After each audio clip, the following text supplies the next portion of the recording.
1998ல ஆஸ்திரேலியால ஒரு பாலைவனத்துக்கு மேல வந்து ஒரு ஃபிளைட் ஒன்று போயிருக்கு. அந்த ஃபிளைட் ஓட்டிய விமானி என்ன பண்ணியிருக்காருன்னா, எதர்ச்சியா வந்து கீழ பார்த்திருக்காரு.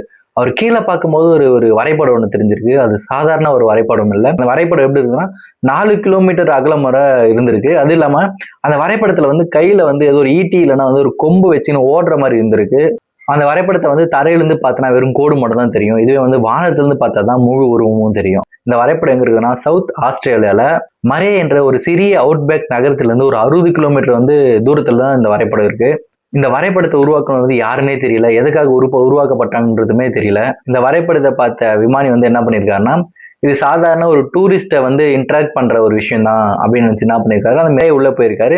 அந்த மலையை உள்ள போனதுக்கு அப்புறம் என்ன இருக்குதுன்னா வந்து அங்கே எல்லாருக்கும் கேட்டிருக்காரு. இந்த மாதிரி வரைபடம் வந்து நல்லா இருக்கு. யாரு உருவாக்குனாங்க? எப்போ உருவாக்குனீங்க? எதுக்காக வந்து இது உருவாக்குனீங்கன்னு கேட்கும்போது, அங்க இருக்கிறவங்களுக்கு யாருக்குமே வந்து அந்த வரைபடத்தை பத்தி எந்த ஒரு டீட்டெயிலுமே தெரியல. அவங்களுக்கு என்ன சொல்லியிருக்காங்கன்னா, இல்ல இந்த பாரு இந்த வரைபடம் வந்து எங்களுக்கு சம்மந்தப்பட்டது இல்ல. நாங்க யாரும் வரையல. இந்த கவர்மெண்ட் வந்து இத வந்து வரையல அப்படின்ற மாதிரி சொல்லியிருக்காங்க.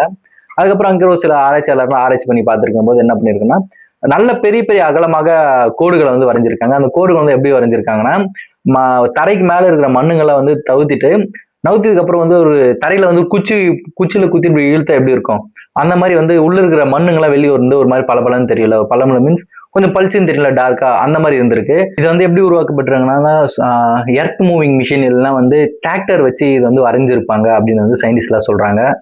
ஆனா அப்படி இருந்தாலுமே ஜிபிஎஸ் எல்லாம் இல்லாத காலகட்டத்துல ஜிபிஎஸ் எல்லாம் குறைந்த